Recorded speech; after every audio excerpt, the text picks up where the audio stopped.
This is Tennessee Talks with United States Congressman Tim Burchett. Hey everybody, I'm Congressman Tim Burchett, and welcome back to Tennessee Talks. Today we're going to do a Q&A. That's question and answer. I've told my office I don't like initials, but they keep doing this episode, and answer some questions that folks have submitted. And I'm also excited, you probably noticed this deal right here. I'm excited to announce I'm launching a Rumble account where I'll be posting all my content, including Tennessee Talks, on Rumble. Are you ready to rumble? Has anybody ever said that? I'm sure they have a million times. YouTube, unfortunately, has been known to censor some conservative viewpoints. I know that might come as a shocker. They've taken down some of my videos with my buddy Steve Bannon in the past, which I find awful. Kind of ticks me off. I thought this would be a good time to get on Rumble where they don't censor folks who fight for the truth, and that's what we're trying to do. Make sure you like this video and follow Rep. Tim Burchett on Rumble. So let's get started on these questions that y'all have submitted. Folks have submitted these questions, and they didn't put their names on them, so I'll just read them out. And that's a siren. That's a good thing that's a fire truck. If that was the police, I would have thought, hey, they're coming after me. But what are your plans to end the domestic child trafficking, not just the trafficking that is being caused? We still good? I guess we're good. I'll start over. What are your plans to end the domestic child trafficking, not just the trafficking that is being caused from the open border policies before open borders? It was an estimated industry of $38 to $50 billion. Now it's over $100 billion. Well, I actually, when I was in the state legislature, passed a lot of bills dealing with folks that were going after our children. From when I was in the state house, when I was in the state senate, actually passed the death penalty at one point, and it was deemed unconstitutional. And I still support that. And Tennessee apparently has enacted that again, and I believe they've gotten the courts are considerably more conservative than they were back then, and so they're going after them pretty strong in Tennessee. But I've always said I never want to be president. I never could be president at this stage. I don't have the billionaires behind me, and I have a few millionaires, but not enough, I believe, to carry me over that finish line. But I've often said if I was the president of the United States, I would call a press conference during the news hour, and I would say, I'm giving these countries and these groups 1 month to stop this. Stop it now. I said, or we will cut off all aid, any trade at all with these countries at all. And then I would go to the United States Congress, and I'd say, this is the bill, a very clean bill, let's pass it. And anybody that opposed to me, I would take Air Force One to their state or their county or whatever, and I would politic against them, and I would make them defend their stand on this. This is the most reprehensible thing that there is out there. It's the sickest thing going. That's the one thing that keeps me awake at night. I worry about that. We've had 100,000 kids come over our border that this administration knows zero about where they are, and your mind doesn't have to wander very far to think about what hell those kids are enduring. The sex trafficking, the slavery, organ harvesting, and all this pathetic stuff. And honestly, those people need to be killed that are doing that. They need to be eliminated. That's it. I'm sick of it. It's gone way too far, and I honestly don't know how much longer God's going to let this country exist when we allow stuff like that to happen. What is your plan for cutting Social Security and Medicare? I don't have a plan to do that. They always throw that out and say the Republicans are doing this, Republicans are doing that. I haven't seen any plans. I've been here 6 years to cut it. Now, some people have some plans to make in 10 years in the future, moving the age of people that would be able to apply for some of these programs, but it wouldn't affect anybody currently. And honestly, a lot of people, if you ask somebody that's 30 or 40 or even 20 what any of these programs are, they wouldn't even know what they are. And when we talk about cutting them, that's just to drive people to the polls and to scare people.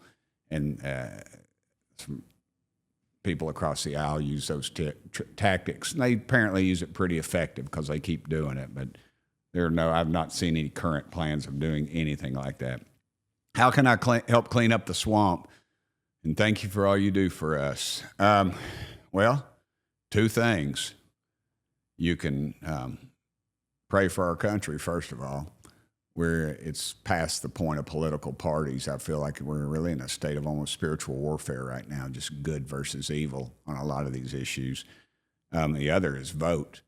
20 million conservatives decided to stay home on Election Day, and that's why we have a dawdling old man who in the White House who has been under certain proceedings. The lawyers said that he was not capable of standing trial, and this is a guy who has access to the nuclear codes and oversees the nuclear football. And it is an election year, and I think people need to take full advantage of that election. And it's not a swamp. A swamp is something I've been in a swamp. They're pretty cool. It's a cool little ecosystem. And this is an open sewer. It just all flows in and nothing flows out. It's stagnant, and it needs to be completely gutted.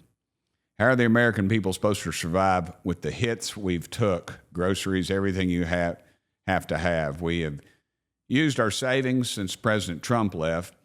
Nowhere to turn. Social Security is our income, but nothing else, and that's a pretty poor income. Well, we've got to vote. We've got to do something, And I grew up in Knoxville, Tennessee, and I believe in one of the last local elections, it was less than 15% of the population votes. And it just keeps getting worse and worse and less people vote. And I think the people in charge, they like that. They dig that situation because they're not going to be held accountable, and they know they can sway that very small minority of folks. And that's how they stay in power. I'm from Georgia, but grew up in Tennessee, which is, as you have said, God's country.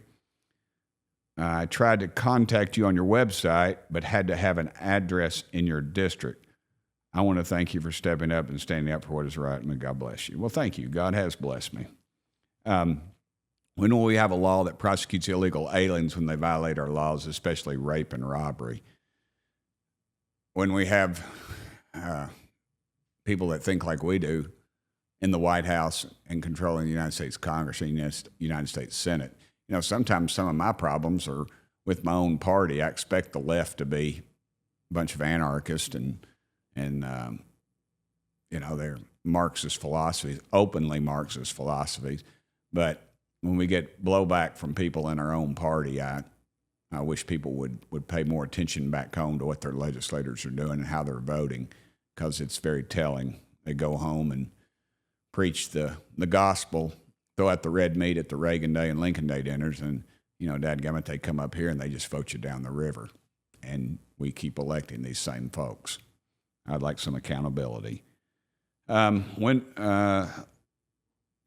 that's what I think will happen to these folks. So we got to have some law and order back up here. What is being done, if anything, at the federal level to ensure voting security and election integrity in the upcoming general elections? Is there anything that we, the general public, and your constituents can do to help in that effort? Thank you. Yeah, that's a great question. Election laws, or the federal election laws, are voted on by the federal government, but you have to understand that the federal law says that the state government has control over your elections. And that's the problem we had in the last election. You had court clerks that were moving polling places, putting unlocked boxes in neighborhoods and things like that just should not happen. And there's no verification in some of these places. And, there's just a whole myriad of different things that were going on that were being done at a local level it's illegal, because the federal law is pretty clear that it has to be the state government to make these laws. And that's why it's so important to vote in these state legislative elections and the local elections, because that's where these things come from. And then we're left with what we got. Why are politicians avoiding talking about the BRICS alliance and the new trade belt created by these countries to stop using and weaken the U.S. dollar? The election, I feel, is keeping it quiet. Markets fear this too. Well, for those of y'all that don't know, what BRICS stands for, it's an alliance that was formed by Brazil, Russia, India, China, and South Africa, and there's more members wanting to join. And I don't really feel like right now that BRICS alliance threatens the U.S. dollar. The dollar is still still the currency that's used in international trade, and BRICS doesn't include a country with a stable enough currency. Maybe the only country that has a decent enough GDP is China, and they manipulate their currency so much, it's bound to hurt the other BRICS members. And I don't really feel at this point that BRICS is a strategic threat to the U.S. at this time. Of course, it's always, as they say, you close the barn door after the cows got out. I think it's something we should clearly be watching and paying attention to in these countries, and we should use our economic power to coerce these folks if we have to do what's right and possibly get out of bed with the Chinese. Can you tell us anything of substance with regard to classified UAP briefings, not asking for details, just a binary yes or no on the existence of NHI, non-human intelligence? Well, we've had testimony, sworn testimony, by former military that these non-human intelligence does exist. I've talked to some of our top pilots. One of the top pilots in the world, happens to be one of our pilots, of course, who told me, and I will never forget this. He said, "Tim, that thing was 14 feet from my canopy," and he went like this, like it was right there, the craft. And it's clearly not one of ours, because we wouldn't put one of ours put one of our own in harm's way in a $50 million aircraft and a well-trained pilot. So yeah, there's something going on. There's a cover-up. But the truth is that we've got to find some transparency in this issue, and we've got to hold these folks accountable. And the Pentagon, they've never passed an audit in the history of audits. They can account for over $500 billion in assets. Now, what's an asset? I mean, it's anything from a pencil to an aircraft carrier. But $500 billion, that's pretty excessive. And they're very arrogant about it. You're going to have one little punk, I would call, with a man bun and a little smart aleck attitude, tell us that this is just, it's basically a figment of our imagination. And then I have a literal war hero tell me what they've seen. And so, there's a couple different trains of thought in that. And I would hope, and what's only way we're going to get this, the only way we're going to get any real answers out of this, I feel like, is that if the commander-in-chief, the president of the United States, has the guts to expose this thing for what it is. Artificial general intelligence is coming. What is Congress in general and your cybersecurity subcommittee doing to stay ahead of national security issues related to artificial intelligence, like AI lab security and Chinese theft AI secrets? Well, anytime the Chinese, of course, are involved, Washington, D.C. is in bed with China, the communist Chinese, their lobbyists and so forth. They want the investment in their communities, and I feel like a lot of members of Congress are compromised, and this whole town's compromised. And China, of course, is waving the greed in front, the green in front of us, and there's a greedy bunch of folks up here.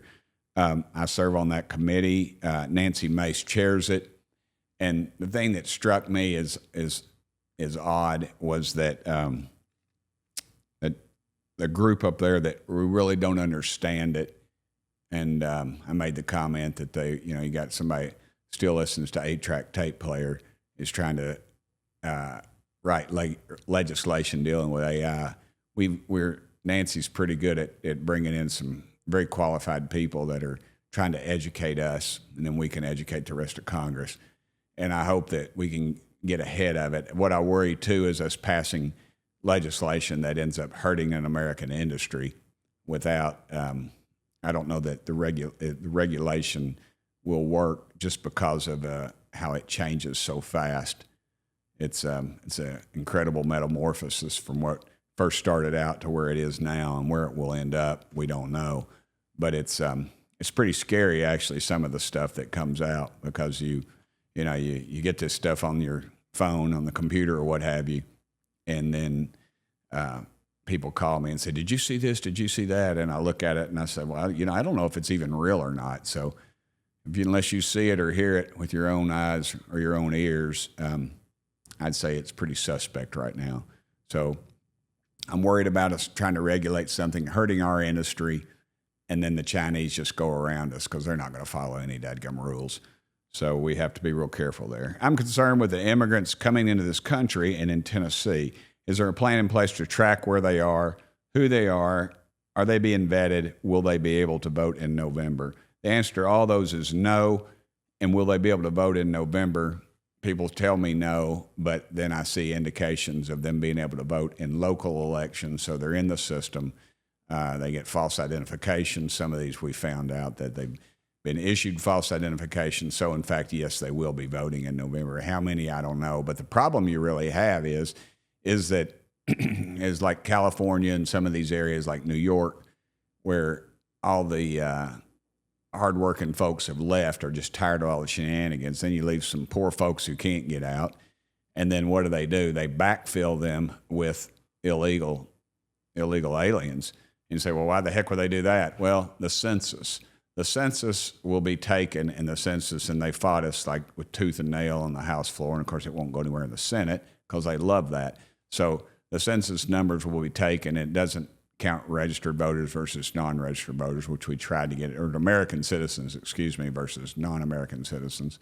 So what happens is they backfill them with illegals, and you actually had a Democrat member of Congress urge people to come to her district, these illegals. So when the census is taken, she can have, obviously, an inflated district that she would control that would have very few American citizens in it. And yet it would be, and it would, we know that about, there's probably 15 or so Democrat-controlled districts that are filled with illegal aliens, and they would not be in those numbers. They would not be Democrat-controlled districts if accurate census numbers were taken without the illegals. Let's see. There are 28 Tennesseans affected by the weaponized federal government for their actions on January 6th. Many of our representatives have done nothing for them or their families. What can you or your district do for them? Well, if their families if they're in my district, the district I represent, 2nd Congressional District in East Tennessee, they can call the office and we can start making some inquiries. That's what you're wanting, is to get them out of jail, and that won't happen under congressional activity. I can tell you that out of this Congress. There's some talk that there could be pardons for some of these people, and so I had people that were here on January 6th that just came up, just tourists, literally, church groups, other people. And a banker I know, he and his wife were up here, and they left before any of the stuff happened, before the riots or whatever you want to call it. And the FBI came to their house, literally came to their house, and because they'd posted that they were going to be in D.C. on Facebook. And to me, that's an incredible overreach. There's no proof or anything of any of them breaking the law, yet that level of weaponization or harassment by one of our federal agencies, to me, is pretty despicable. I think it'd have a chilling effect on democracy. I like the vast majority of FBI agents are great people. They're patriotic. They're veterans. They're there for the right reasons. But you've got some in leadership that clearly have another agenda, and that's been made pretty clear, I think, in testimony. Let's see. What, if anything, is being done to slow down the massive rate of overdevelopment in West Knoxville and Farragut particularly? Well, I was mayor of Knox County, as you know, and Farragut's within Knox County. Farragut has a board of aldermen, and Knox County has a county commission, and there's overlap there. That is not a federal issue, and I'm not going to comment on that any further. That is a complete local issue, and that's where it needs to be handled. You do not need United States Congress getting into local zoning laws, or you will have a catastrophe on your hands, because we are big on the one-size-fits-all, and I can guarantee you what works in New York City or Los Angeles or Washington, D.C. has no place in Knox County or in East Tennessee. Can you propose a bill that would mandate a website include an app that has to be legally be updated every 24 hours to show where every federal dollar generated from income tax is being spent? Yeah, I could do that. It would probably cost millions of dollars every year, and they'd have to hire a bunch of bureaucrats to do it. I tell you what would be better if we could just have single spending bills, single source spending bills, not like what we have now, a 3,000 or 2,000 page bill that has billions of dollars spent. Because what happens is, we haven't passed a budget in D.C. since I've been there. They haven't passed it, I think, in over 30 years now. And so what that would do was every bill, every spending implement would have to be, every time something would come up, a congressman from that district would have to go down to the House floor and explain that spending, and they do not want to do that. These continuation CRs, continued resolutions, all that does is continue the bad policies from before to the current. And then that's why the lobbyists love that, and the old timers love that, because in a 2,000-page bill, what you do is you go through it until you come down to page 32 or whatever, and it has what you need, your bridge to nowhere, your spending, your pork project, whatever. And then they stop reading, then they vote for it because their piece of legislation's in there. And that's what happens. That's why they do not want to do that. And we'll put legislation forward, and it goes nowhere because we don't have the guts, either party, to fix a very bad problem. Let's see. With areas of Tennessee not having hardwired internet or cell service, when are we going to improve that situation? Well, currently our state legislature, I believe, has done what's called enabling legislation. That's why you're seeing public utilities get in that business. I fought that for years, and I'll tell you why. Because it is a public utility getting into private business, and they use your tax dollars to leverage a better deal, and then they put people out of business, and you grow the government or these quasi-government agencies. I'm a capitalist. I think let that work. And I realize, though, that the internet and other things are needed now. It's not like it was 20 or 30 years ago, but it is still something that is it's growing exponentially, of course, and with AI and everything else. So I'm very cautious about that. But the state of Tennessee has been working through the legislature, I know, to implement that. And I noticed even in Knoxville, KUB now is getting into that business and others. So we'll see how that works. I believe that's the end of my questions, and I want to thank the good folks at Rumble for helping me get started on getting in with them. And whether you submitted a question today or not, or you're just watching, I want to thank y'all so much for tuning in and participating today. And I'm Congressman Tim Burchett, and I want to thank y'all for listening to Tennessee Talks. And as always, thank y'all for sending me here. But make sure to follow me on Rumble at Rep Tim Burchett, REPTIMBURCHETT. And thank y'all for sending me here. Thanks for listening to this episode of Tennessee Talks. Please subscribe to the show on Apple Podcasts, Spotify, or wherever you listen to your podcasts. Keep up with Congressman Burchett by following Rep Tim Burchett on Twitter and Instagram, and Congressman Tim Burchett on Facebook and YouTube.